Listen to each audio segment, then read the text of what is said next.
Sport.com how London plans. Day one at Wimbledon. Will rain stop play, Lucy? Hopefully not. No, it's not looking that way. I'm very much hoping so. Tomorrow morning. Front pages of the papers after we get a rundown from Charlotte with what else is happening. Eamon, thanks very much. An England fan accused of confronting the squad in the players' changing room after Friday's 0-0 draw against Algeria is due to appear in court in the next hour. Pavlos Joseph, who's currently on bail. It would be that good. Right, probably a bit like watching some parts of us in the morning, but anyway. Right, you're still looking for beautiful people to go on that website and get reaction to that? Yeah, we want reaction to that. There's a website where people can go, they can... beautiful people dating website, and they can now actually have a child together. That's the idea of it. Well, it's a pity you and I are both taken, but there we go. Front pages of the papers, though I'm not sure it'd be taken on one of those sites.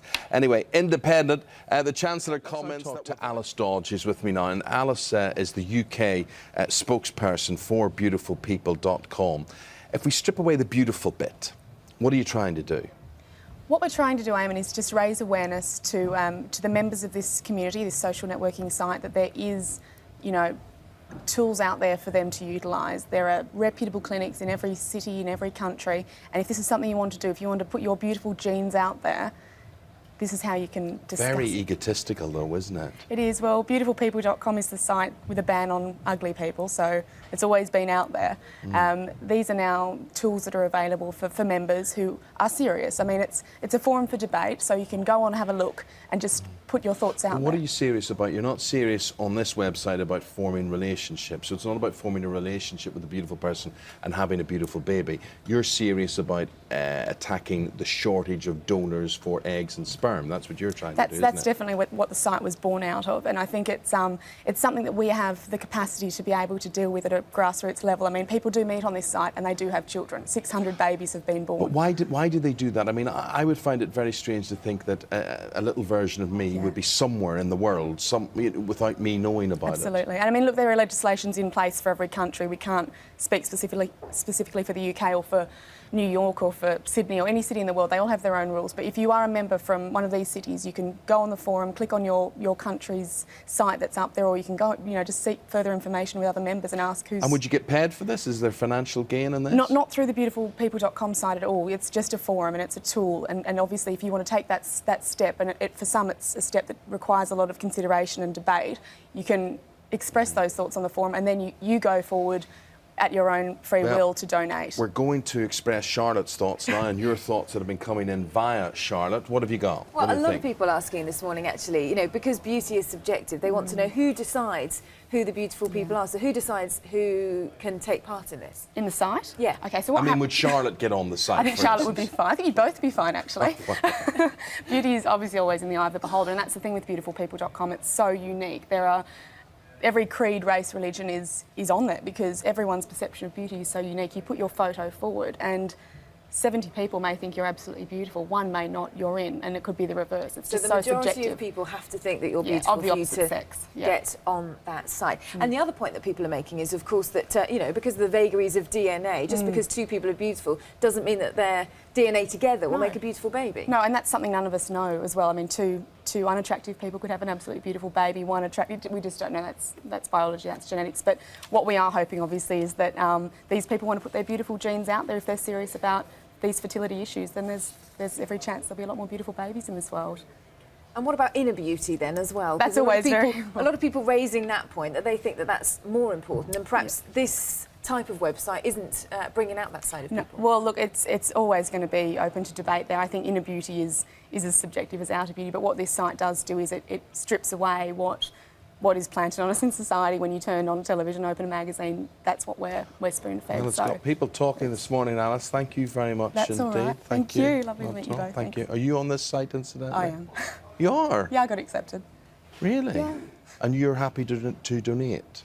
I'm not personally I'm exploring the option. I'm not committed to anything. You're more on the dating. I'm exploring the dating. You'll not be there for much longer after this morning. Thanks, Eamon. Thank you very much indeed. Thank you. That's Alice Dodge. We're going to go to South Africa now. Let's go to Danny Fulbright. Hello there. Good morning. Thanks for your company. Sky News Sunrise on a Monday morning with me, Eamon Holmes, and Charlotte Hawkins. John Nicholl with the newspapers very shortly. Good to see you, John. Just to remind you of the breaking news tomorrow morning. Tune in for the papers after this news rundown from Charlotte. What have you got? Thanks, Eamon. Well, it's news on England and the football. There are conflicting reports in this morning's papers about a clear-the-air meeting held by England at the World Cup last night. Some are saying that leading players are angry with John Terry.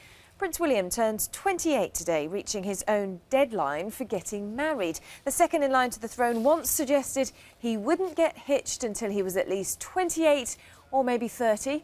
So all eyes will now be on him and his long-term girlfriend, Kate Middleton. Perhaps he could give it to himself as a birthday present. That's a nice idea.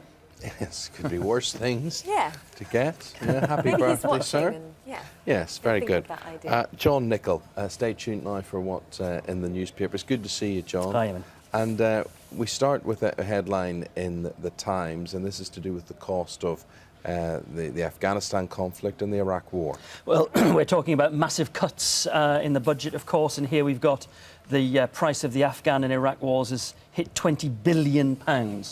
299 deaths now in Afghanistan, Eamon, where, you know, the sad reality is that we'll see the 300th death in Afghanistan sometime pretty soon. That means that there's families all over the country, as ever, waiting, fearing that knock on the door, whether it's the 300th death or the first death. It will make no difference to those families. But what they're saying here is that the costs are mounting, but more importantly, that cost of £20 billion is not taking into account the long-term care of the wounded and the injured. And that is something that is going to mount and mount and It's mount. not going to go away. It is not going to go No. away for 30, 40, 50, 60 plus years. The headline in the Star here is, I'm afraid this is going to hurt. And what we're talking about is this budget, this emergency budget. Well, I don't normally from turn to tomorrow. the Star for my financial headlines, but it's actually, you know, so it says it all. I'm afraid this is going to hurt, and we're all going to suffer, whether you're a drinker, whether you're a smoker, whether you're a driver. But I think that perhaps the people that perhaps should be looking at it are the middle classes, perhaps, if that's what we would call ourselves. And I still chat to my wife about the fact that we get child benefit, the fact that the government gives us... You're happy to give that up? I would completely give it up. I mean, it doesn't make any sense. I'm not affluent by any stretch of the imagination, but I'm not poor, and I don't see why I should be getting government money because I've chosen to have a family. I'm sure things like that. Is this could one go. of the things that's expected to be amended? Well, it's certainly child tax credits they're talking about will be axed for middle earners, for want of a better expression. But the whole thing about paying somebody to have a child, Yes. it seems quite a curious theory anyway, doesn't Maybe we it? should be paying people not to have children Well. from here on in, the way things are going.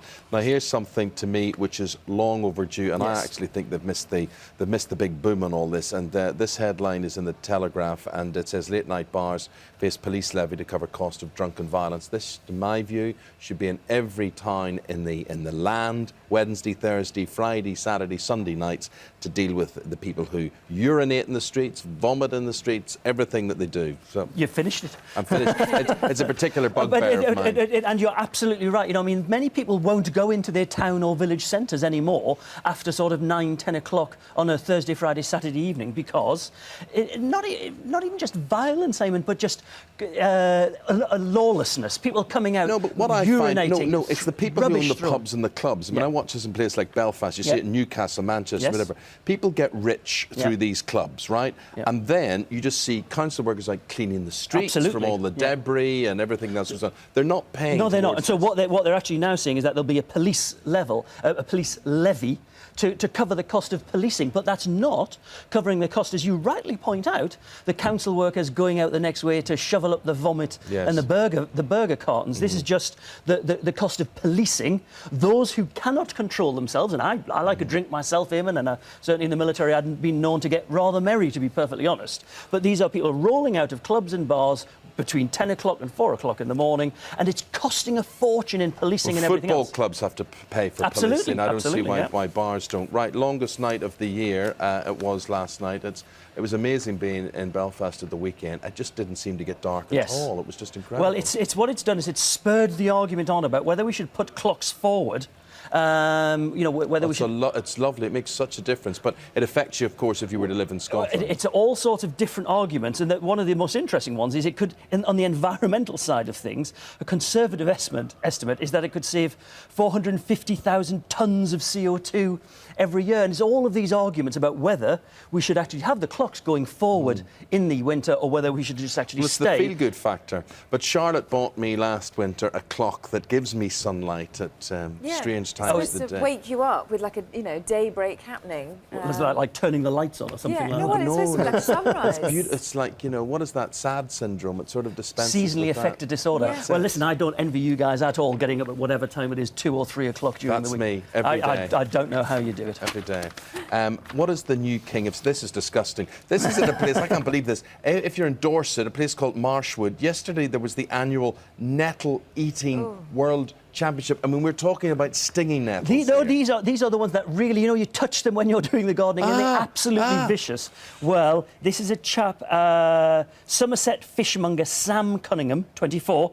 He's been crowned the winner of the annual nettle eating competition by eating, wait for it, 74 feet of stinging nettles. 74 feet of stinging nettles. It's only 2 feet short of the world record. Why would you want to?